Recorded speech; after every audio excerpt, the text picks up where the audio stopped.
회전근개 파열이 완전 파열이 되거나 이제 보존적 치료에도 반응하지 않는 경우에 이 힘줄을 봉합을 해주게 됩니다. 그 봉합하는 방법이 내시경, 관절경을 통해 봉합하는 방법을 사용하고 있습니다.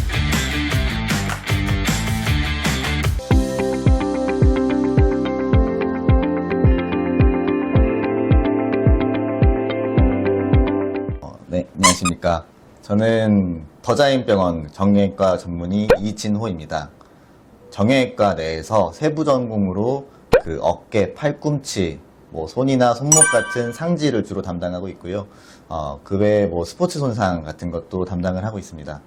어깨 환자의 경우에 이제 환자분들이 호소하는 증상들이 여러 가지가 있는데 가장 흔하게는 어깨 통증이 있을 수가 있고요. 아니면은 어깨에 힘이 빠지는 증상이라든가 어깨 불안정성, 아니면은 이제 관절 운동 범위가 잘 안 나오는 경우, 그런 식으로 평소에 증상을 많이 호소하시고는 합니다.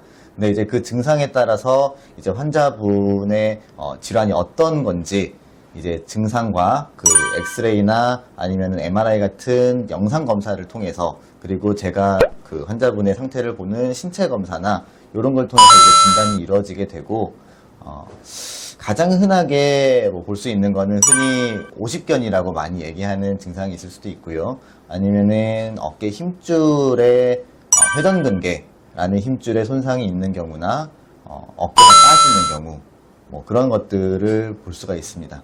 어떤 질환이냐에 따라서 그 치료가 달라지게 되는데, 가장 간단하게는 약을 먹거나 아니면은 일반 물리치료를 하거나 상황에 따라서 조금 통증을 유발하는 자세 같은 걸 좀 쉬어주는 경우, 이런 것들이 있을 수가 있고요.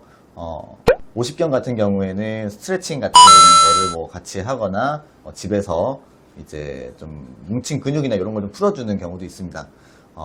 그 외에는 이제 증상에 따라서 주사 치료를 하는 경우도 있고, 아니면은 검사 후에 이 질환이 정말 많이 진행이 됐거나 손상 정도가 심하다고 파악되는 경우에는 수술적 치료가 필요할 수도 있습니다. 수술을 하는 이제 적응증, 인디케이션은 질환에 따라서 많이 달라지게 되고, 환자분의 건강 상태나 질병의 정도, 그리고 이 의사들의 성향에 따라서 또 여기 다르게 됩니다. 그래서 결론적으로는 환자 의사 충분한 얘기를 통해서 해야 되고, 질환이 여러 개가 있는데 가장 대표적으로 회전근개 파열을 예로 들겠습니다. 이제 회전근개 파열이 완전 파열이 되거나 이제 보존적 치료에도 반응하지 않는 경우에 수술을 결정하게 되는데, 이게 회전근개라는 게 힘줄이고, 힘줄이 봉합할 수 있을 정도로 이제 힘줄의 상태가 괜찮거나 파열 정도가 크지 않을 경우에는 이 힘줄을 봉합을 해주게 됩니다.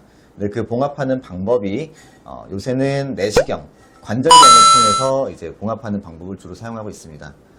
근데 이제 회전근개 힘줄이 너무 광범위한 파열이 되거나 이제 꼬맬 수 없을 경우에는 회전근개 힘줄을 꼬맬 수가 없고 인공관절, 역행성 인공관절 치환술을 시행할 수도 있습니다.